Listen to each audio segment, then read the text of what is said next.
That's fine. Well, last Sunday,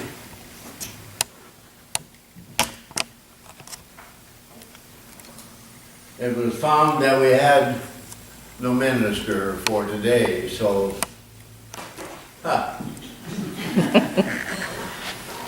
volunteered. On the way home into Hutchinson, Benita asked me, Dad, she said, do you know what you did? Well, I said, I volunteered to take the service, next Sunday, like today. And she said, you know what's going on this week? And where my mind is, I'll tell you what, folks, it doesn't function the way I like it sometimes. But she said, you've got company coming that's going to be with you all week long. I said, oh, yeah. Becky's coming. My daughter Becky's coming in from Ohio, coming in on Tuesday, and she's staying until Saturday.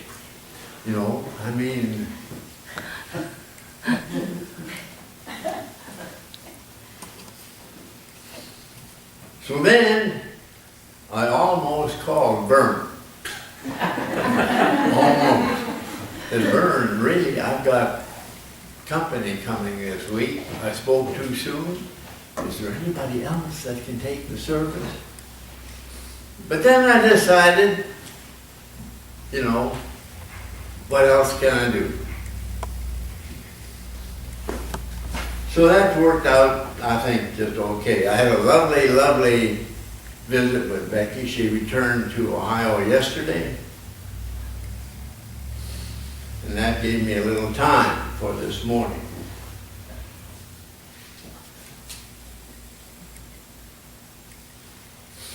This is a very, very interesting passage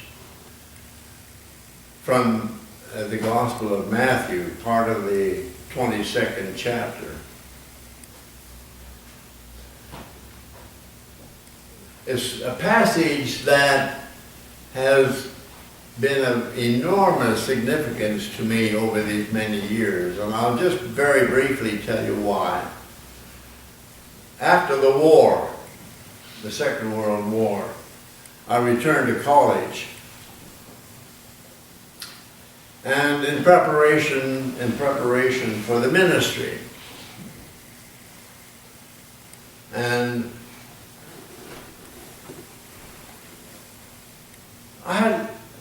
so I moved my family then from Vancouver on the west side of the continent to Boston, Massachusetts, clear over on the east side.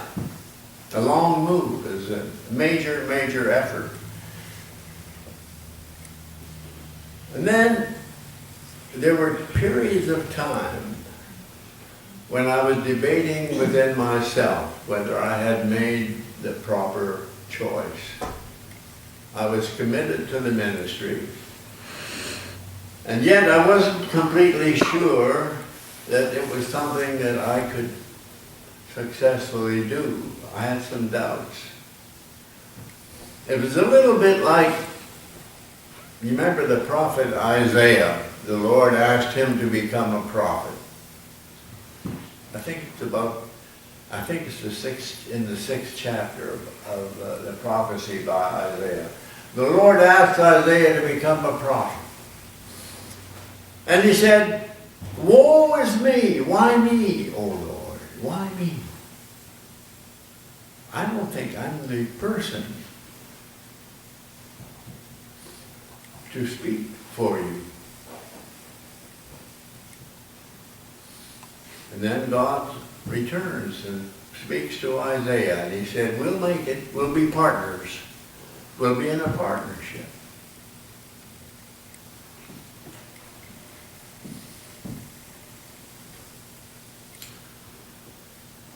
Isaiah overcame his hesitancy, and he became, for many of us, the greatest, the very greatest of all the prophets. So you go ahead, and you think you know you've got God on your side. You know you've got God on your side. And you move forward. I like this particular passage for a number of reasons. The Sadducees and the Pharisees. Now we hear about the Sadducees and the Pharisees over and over again. Sadducees were not as widespread a group as the Pharisees, but the Sadducees had and apparently from historians, they tell us that in Jesus' time, there were many smaller groups, sects all over the area, and the Sadducees and the Pharisees were two of these. The Sadducees were a relatively small group of people, but they didn't believe in the resurrection, and they were also questioning Jesus' ministry. And in this little passage, which I read to you this morning, apparently the person here, the Sadducee, he steps back and opens the way for the Pharisee. Now the Pharisees were a completely different group, very different group. They had penetrated much of the society at that time, and if you want to really acquaint yourself with some of the beliefs the Pharisees promoted, turn to the book of Leviticus. And, sort of in preparation for my message this morning, I turned to the book of Leviticus. And in the book of Leviticus, chapter after chapter after chapter, there's a description of a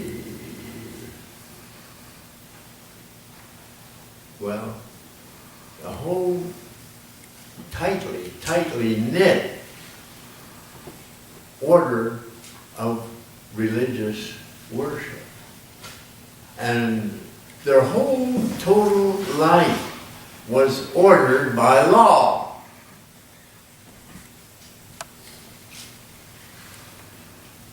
It says there, if you look at your garment, if you look at a garment, it might be a jacket or your coat, and you find a little small blemish there, and it describes how you deal with that small blemish on your tunic, on your coat. It describes a very, very elaborate detail as to how to deal with it. It goes on and on, just how to deal with it. Their life was totally a rigid abidance by law, according to law. So now the Pharisee, he approaches Jesus. And you can almost see him in your mind's eye, can't you? Kind of an arrogant, domineering personality. He goes to Jesus and he says, which is the greatest commandment of the law? And of course the Pharisee had his mind on a whole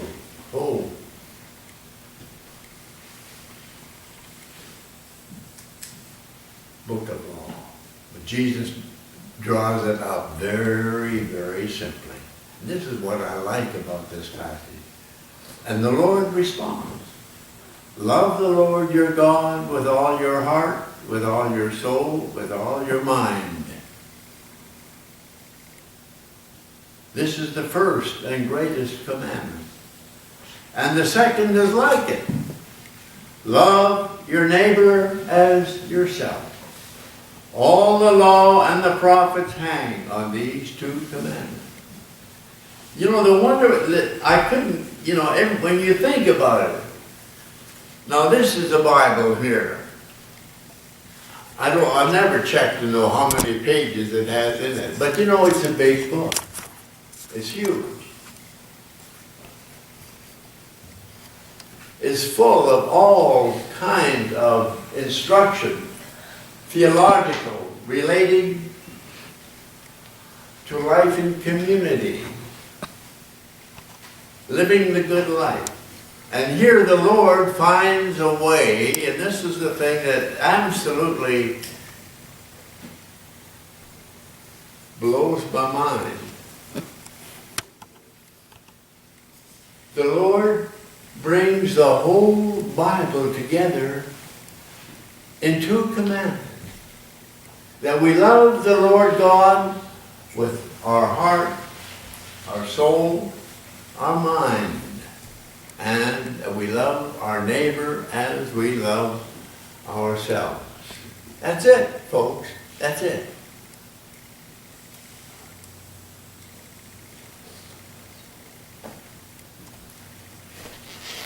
Well, not quite. Jane this morning had a lesson on the Tower of Babel. And I remember the very first sentence she said. She said, well, do you know what it was, Jane? No. No. She said something about the fact that the Tower of Babel has been a part of our Sunday school instruction, since the year 1. And yet she had studied it at a more deeper level of understanding. And she said something to the effect that she had studied it and had found it, just fulfilling. It was so much there, so much there.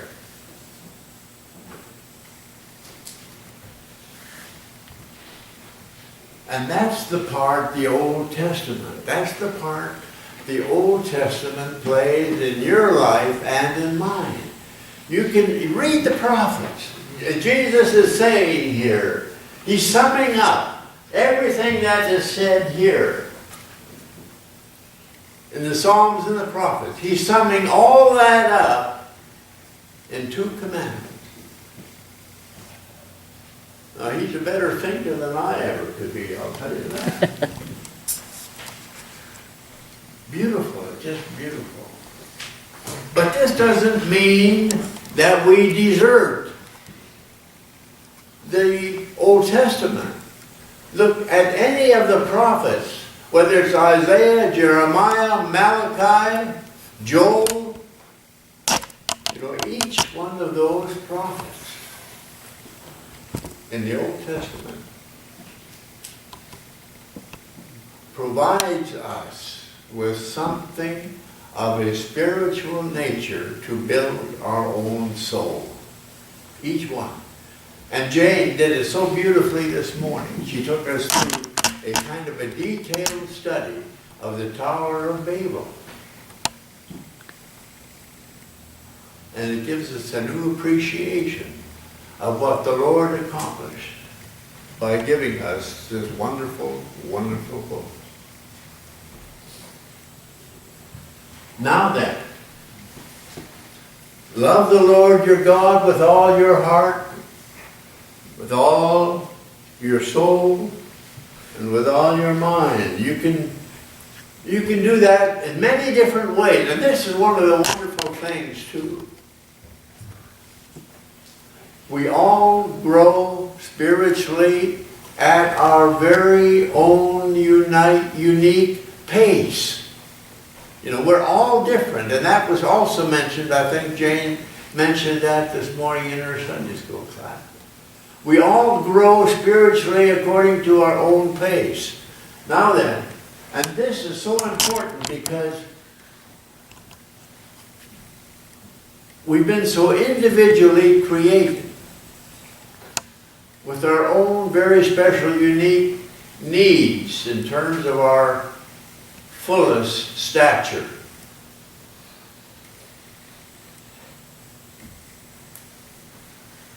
Now, I was thinking of this too. Vanita, she drives me, I come with her.